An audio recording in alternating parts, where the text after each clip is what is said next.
엎드려 서는 의지하겠습니다. 참 잘하셨습니다.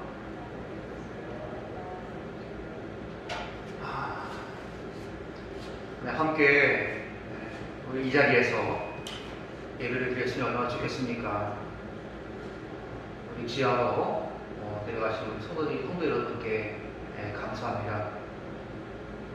제로 내려가신 성도 여러분들이 계셔서 우리가 이렇게 또한 예배를 드릴 수가 있고요.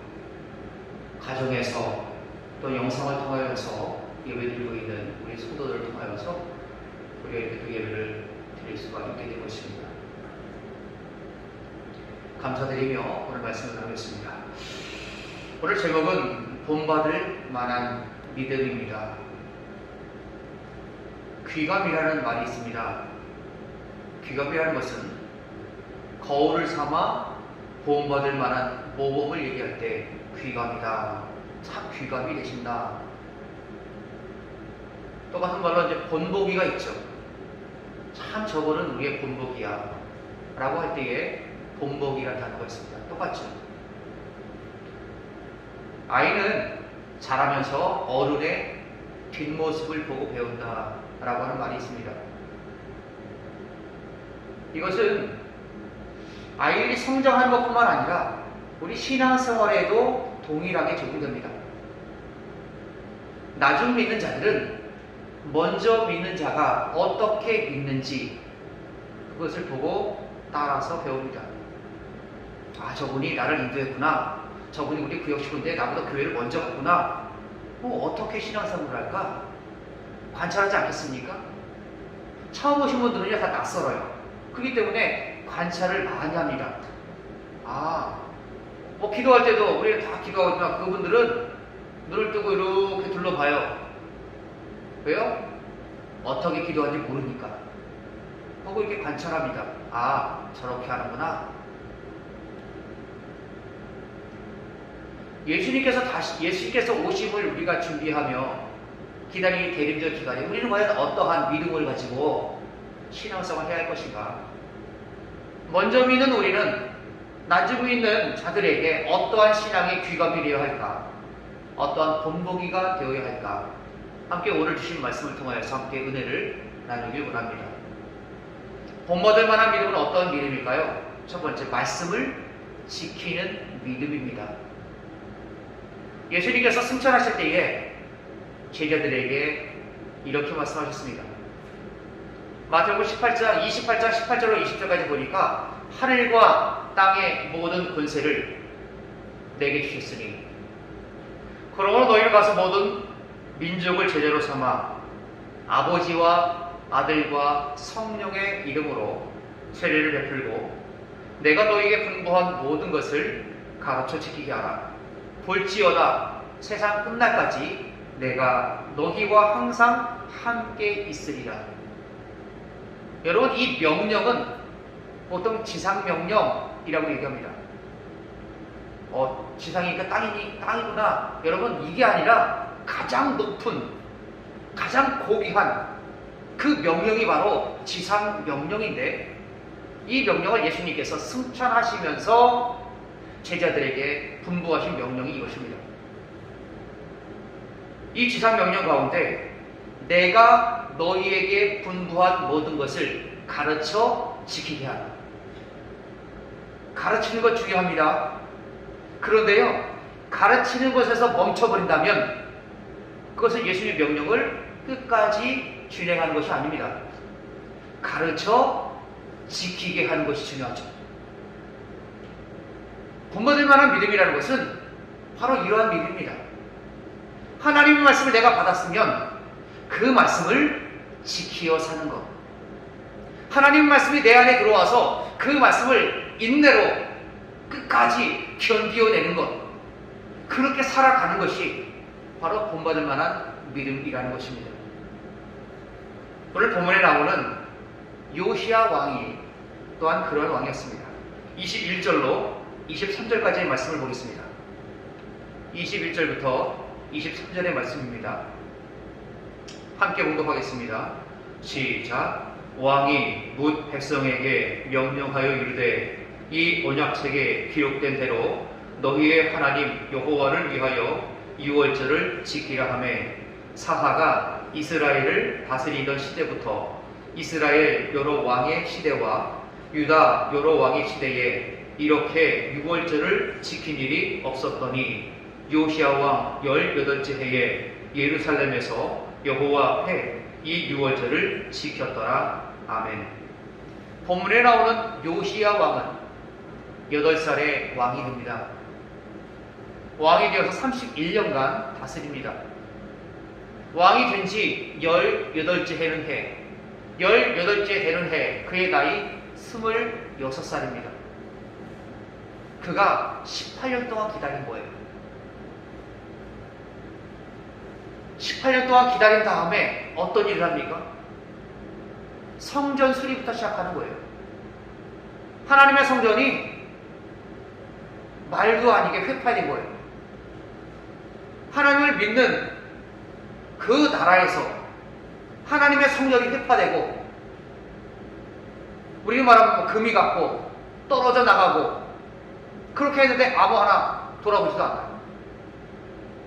요시야가 그게 마음이 걸린 거예요. 기다리고 18년 동안 기다립니다. 서기관 사반한테 시켜서 대제사장 hil기야한테 보냅니다. 가서 여호와의 전을 위해서 쓰는 은이 있으니 이 은을 가지고 기술자들을 동원하여서 하나님의 성전을 수리해라. 요시야의 신앙은요, 하나님의 그 성전을 수리하는 것부터 시작했습니다. 그런데요, 하나님의 전을 수리하다가 굉장한 것을 발견해요. 여호와 하나님의 율법책을 그 성전에서 발견합니다. 그 전까지 악한 왕이 있을 때에 하나님을 믿는 신앙을 잔멸하는 거예요. 그랬을 때에 이 말씀을 지켜야 된다라고 하는 그런 마음으로 성전 어디다 숨겨뒀겠죠. 그 다음에 사람들이 죽고 세월이 흐르다 보니까는 하나님의 말씀이 사라진 거죠. 말씀이 없으니 방자하게 살아갑니다. 그들이 죄를 범해도 이것이 죄인지 아닌지를 모르는 거예요. 그랬을 때에 하나님께서 율법책을 hil기야가 성전을 또한 다시 수리하면서 발견합니다. 그래서 사반이 그걸 가지고 요시야 앞에 와서 하나님의 율법책을 낭독하기 시작해요. 왕은 그 하나님의 말씀을 듣자 옷을 찢습니다. 옷을 찢는다고 하는 행위는 회개할 때, 통회할 때, 하나님께 잘못을 범했을 때에 옷을 찢는 거예요. 지금 요시야 왕이 하나님의 말씀을 받으니 그가 바뀌는 거죠. 이렇게 사는 것이 하나님을 위해서 사는 마땅한 것이라 생각했지만 그게 바로 죄였구나. 말씀이 없으니 백성이 방자히 행하고, 말씀이 없으니 무엇이 죄인지 아닌지를 모르는 거예요. 하나님 말씀이 선포됩니다. 그 말씀을 통하여서 요시야는 개혁운동을 시작하게 됩니다. 본문에 보니까 이 언약에 기록된 대로 너희의 하나님 여호와를 위하여 유월절을 지키라, 그런 말씀이 있어요. 그 말씀을 모르는 거예요. 유월절을 지켜야 되는지 말아야 되는지, 유월절이 뭔지 아닌지 그것도 몰랐어요. 그래서 22절에서 이렇게 평가합니다. 22절 말씀 보겠습니다. 사사가 이스라엘을 다스리던 시대부터 이스라엘 여러 왕의 시대와 유다 여러 왕의 시대에 이렇게 유월절을 지킨 일이 없었더니. 아멘. 이 사사가 다스리던 시대는 어떤 시대입니까? 굉장히 오래됐잖아요. 그 시대부터 그 요시야의 시대까지 수많은 왕이 지나갔습니다. 그러나 이 요시야만큼 이렇게 유월절을 지킨 왕이 없었다라고 성경은 평가하고 있습니다. 히스기야도 유월절을 지켰었죠. 그런데 요시야만큼 철저하게 말씀을 이루며 말씀 그대로 지킨 왕이 없었다는 거예요. 지키는 것도 중요합니다. 그러나 규정된 형식과 절차를 그대로 따르는 것도 굉장히 중요하죠. 하나님께서는 주신 말씀 그대로 유월절을 지키라 말씀하셨습니다. 그 왕이 바로 요시야 왕이고, 요시야 왕은 하나님의 말씀을 이루기 위해서 그렇게 했다라고 하는 것입니다. 말씀을 이루며 사는 삶, 말씀을 따라서 사는 삶이 바로 신앙의 귀감이 모범이 된다는 것입니다. 우리 안에 또 말씀을 따라서 사는 삶, 그런 귀한 삶이 우리 안에 있기를 간절히 바랍니다. 리빙스톤이라고 하는 사람이 있습니다. 그 사람이 1856년도에 아프리카를 탐험하던 중 커다란 위기를 만나요. 탐험하고 있는데 그 부족의 추장에 그 땅 그쪽으로 이제 지나가게 되었습니다. 그런데 탐험하던 것을 못마땅하게 여긴 그 추장은 저 외지인을 우리가 죽여야 되겠다. 저 사람이 외지인인데 우리한테 들어와서 어떠한 해코지를 할 줄 모르니까 저 사람을 없애는 것이 맞겠다.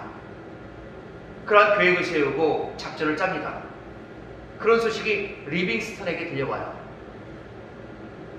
리빙스턴이 다음 날이면 죽을 수 있는 그런 위기 가운데 있습니다. 그래서 그 시간에 그럼 무엇을 하냐? 텐트 안으로 들어가서 하나님의 말씀을 봅니다. 그 말씀이 아까 보았던 지상명령, 마태복음 28장 18절로 20절까지의 말씀입니다. 하늘과 땅의 모든 권세를 내게 주셨으니 그러므로 너희는 가서 모든 민족을 제자로 삼아 아버지와 아들과 성령의 이름으로 세례를 베풀고 내가 너희의 분부한 모든 것을 가르쳐 지키게 하라. 볼지어다 내가 세상 끝날까지 너희와 함께 있으리라. 그 말씀을 보는 거예요. 그렇구나. 하나님께서 모든 민족을 제자로 삼으라고 했구나. 나와 동행하시는구나. 그러면서 읽겠습니다.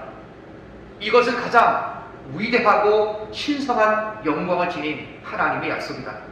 이제 나는 오늘 밤 비록 아프리카의 마지막 관찰이 되더라도 천측으로 위도와 경도를 알아볼 것이다. 지금 이 순간 고요하고 평안하다. 하나님 감사합니다.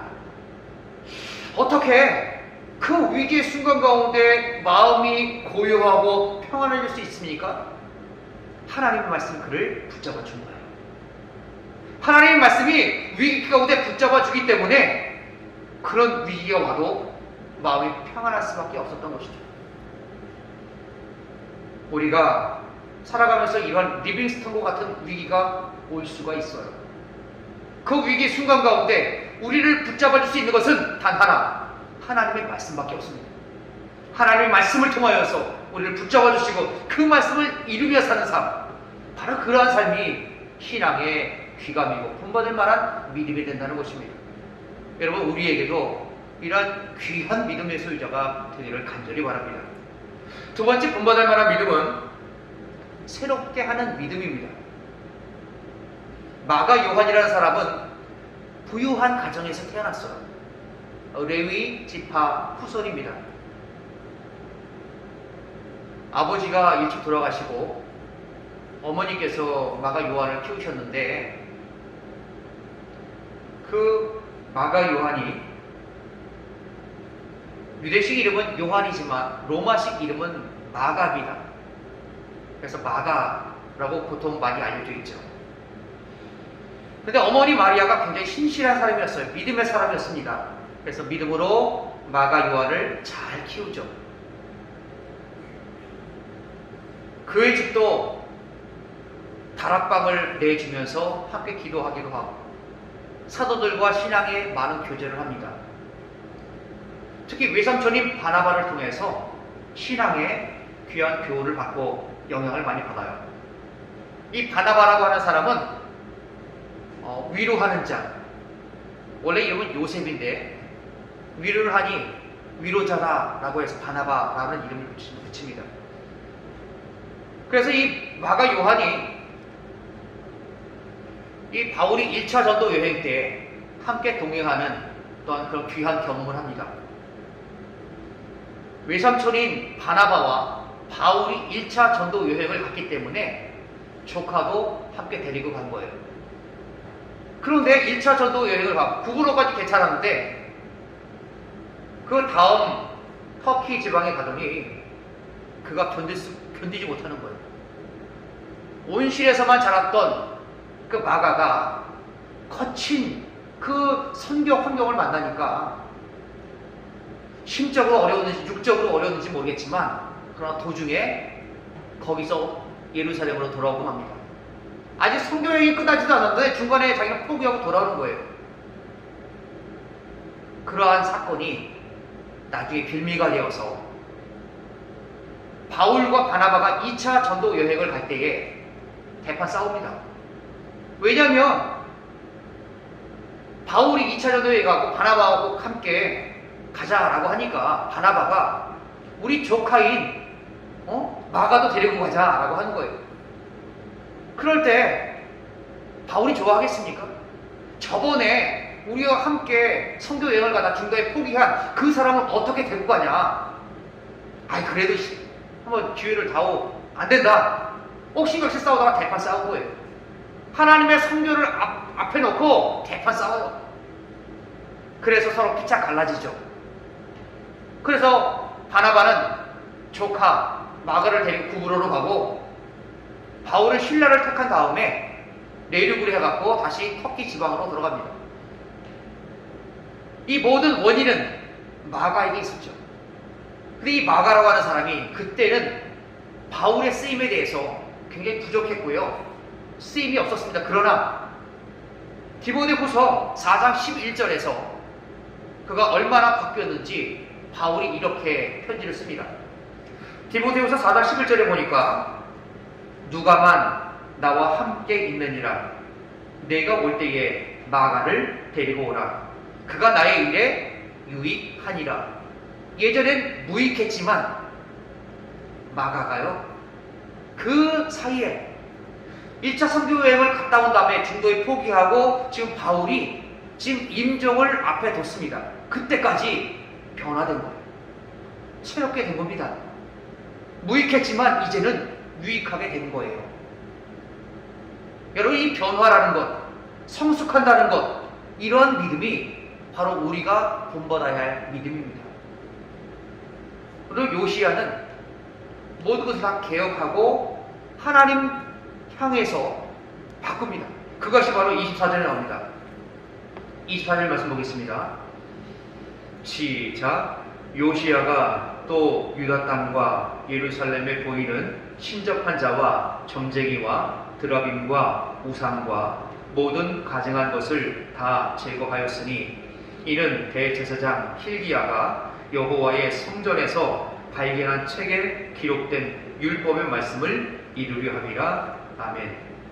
이 본문에 보니까 요시야가요 유다 땅과 예루살렘에서 보이는 신접한 자, 귀신과 내통하는 자죠. 그 사람들과 점쟁이와 드라빔, 이 드라빔이라고 하는 것은 가족 수호신입니다. 그렇기 때문에 이 가족 수호신은 족장 시대부터 바벨론 포로기 이후까지 드라빔을 가지고 있어요. 각 가족마다. 이것을 성경에선 라헬이 그러니까 그 라반으로부터 집에서 나올 때부터 가지고 왔던 것이 드라빔이라고 하는 것인데 가족 수호신을 자기가 갖고 간다는 거예요. 그래서 그 라헬이 그 당시에는 하나님을 향한 믿음이 없었어요. 그냥 야곱이 좋아서 따라온 거죠. 근데 그 다음에 드라빔을 버리지 않습니까? 베델로 올라가서 다 버립니다. 그렇게 갖고 있던 것이 드라빔인데 바로 요시야가 드라빔도 버리고 그리고 우상과 모든 가증한 것을 다 제거합니다. 새롭게 하는 거죠. 왜 그렇습니까? 보니까 그 후반절에 보니까 이는 대제사장 힐기야가 여호와의 성전에서 발견한 그 책에 기록된 모든 율법의 말씀을 이루려 함이라. 하나님의 말씀을 이루기 위해서 그 모든 것을 깨끗하게 새롭게 하는 거예요. 갖고 있던 우상들 다 버리고 사람들 친잡한잡아 다 없애버리고 개혁하는 것입니다. 신앙이란 것은요 끊임없이 개혁이 일어나야 돼요. 개혁이 일어나지 않으면 항상 그렇게 있습니다. 날마다 우리는 새로워져야 돼요. 날마다 새로 하나님을 만나면 만날수록 저번에 만나지 못했던 하나님, 이제서 깨닫고 만날 때에 우리는 날마다 새로워지는 것이고 우리는 날마다 성숙해 가는 것입니다. 오늘도 우리 안에도 이러한 새로워짐의 은혜, 또한 그런 은혜가 우리 안에 있기를 간절히 바랍니다. 예전에 한국교회를 대표하던 목사님이 계셨는데 길선주 목사님이세요. 이 길선주 목사님은 과거에 도사였습니다. 도사에서 목사가 되었어요. 길선주 목사님이 심취해 있던 종교는 도교입니다. 도교.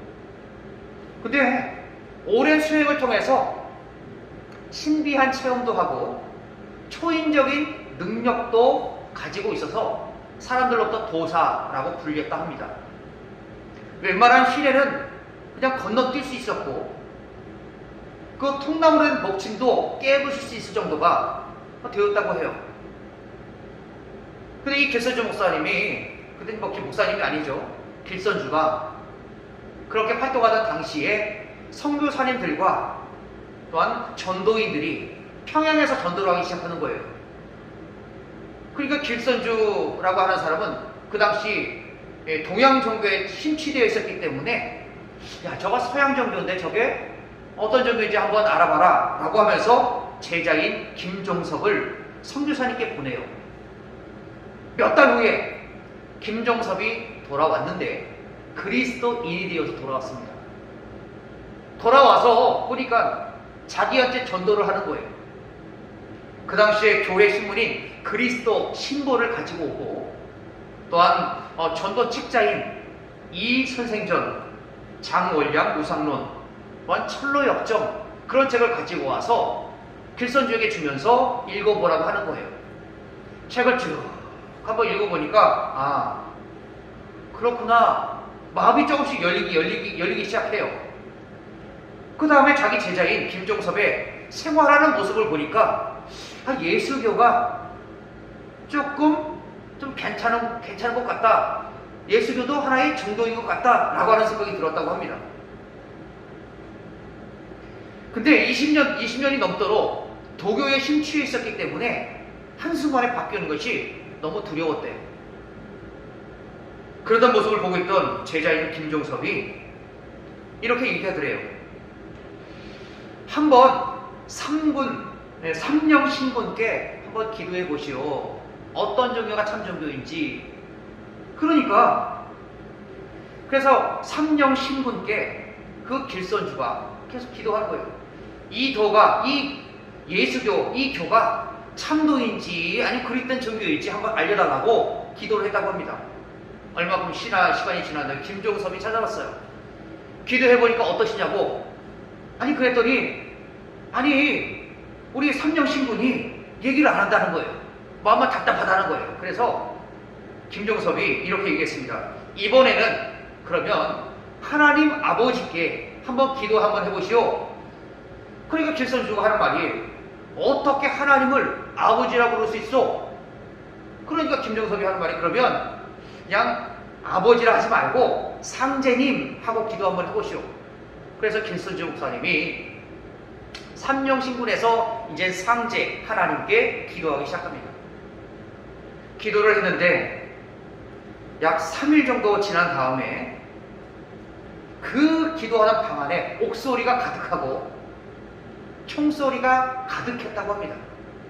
그 가득한 사이에 음성이 들리는데 길선주야, 길선주야, 길선주야, 그렇게 3번 부르더래요. 그래서 길선주 목사님이 자기도 모르게 나를 사랑하시는 하나님 아버지, 나를 살려주세요 라고 그렇게 기도했다고 합니다. 회개기도가 터져나와서 그 다음에 새롭게 변화되어서 도사에서 목사로 이제 변화되어서 새로운 삶을 살게 된 것이죠. 바로 이렇게 변화되는 삶, 바로 이러한 삶이 하나님께서 원하시는 것이고, 우리가 갖고 있던, 하나님을 만나지 못할 때 갖고 있던 모든 세상적인 것을 다 벗어버리고 심령이 새롭게 되는 것, 그걸 통하여서 하나님 앞에 나가는 것을 하나님께서 원하신다는 것입니다. 본받을 만한 믿음은 바로 이러한 믿음이에요. 날마다 새로워지는 삶. 그런 삶이 우리 안에 있기를 간절히 바랍니다. 세 번째 공부할 만한 믿음은요, 경주하는 삶입니다. 바울사도가 디모데후서 4장 6절에서 이렇게 기록합니다. 전제와 같이 내가 벌써 부어지고 나의 떠난 시각이 가까웠도다. 이 전제라고 하는 것은 붓다 또는 따르다, 물을 따를 때, 포도주를 따를 때 그런 의미가 있습니다. 근데 이 전제라고 하는 것은 이 포도주나 독주를 가지고 이 제물에다 부어요. 부어서 하나님께 드리는 그 제사법이 이제 전제예요. 이 전제에는 자기 모든 것을 다 드린다라고 하는 의미가 있고요.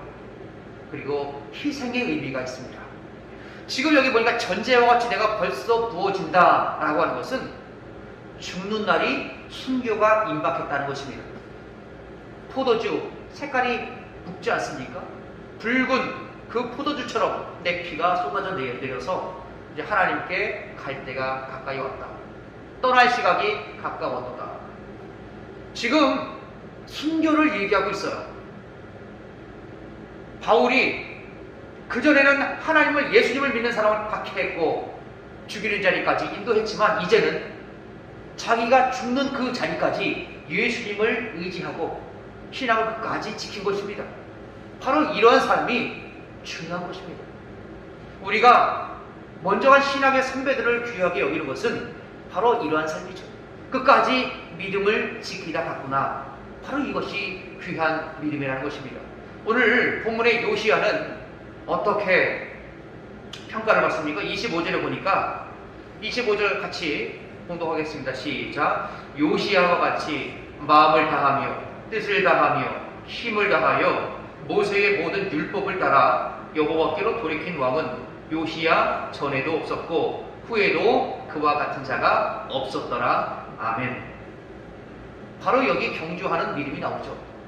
마음을 다하며 뜻을 다하며 힘을 다하여 모세의 모든 율법을 지킨 그 왕은 요시야 전에도 없었고 후에도 없었다. 끝까지 그의 삶을 다하도록 하나님을 섬긴 왕이 바로 요시야 왕이라는 것입니다. 우리 신앙에 분명한 결승점이 있습니다. 우리 지금 신앙의 마라톤을 하고 있어요. 누가 먼저 결승점에 갈지는 아무도 몰라요. 그러나 그 결승점에 갈 때까지 우리 신앙의 모든 경주를, 믿음의 귀한 싸움을 감당하기를 간절히 바랍니다. 존 버년의 작품 철로 역정이라고 하는 책이 있습니다. 유명한 책이죠. 기독교의 고전이라고 불리는 책인데 보니까 이제 크리스천이라고 하는 사람이 천국을 향해서 가는 모든 여정을 기록하고 있습니다.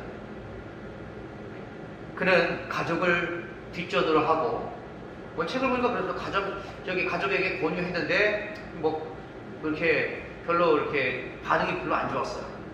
그래서 순례자로 그리스도인 크리스천이 떠나기 시작합니다. 가다가 낙심의 늪에 빠져요. 천국에 가는 길은 정말 힘들고 어렵습니다.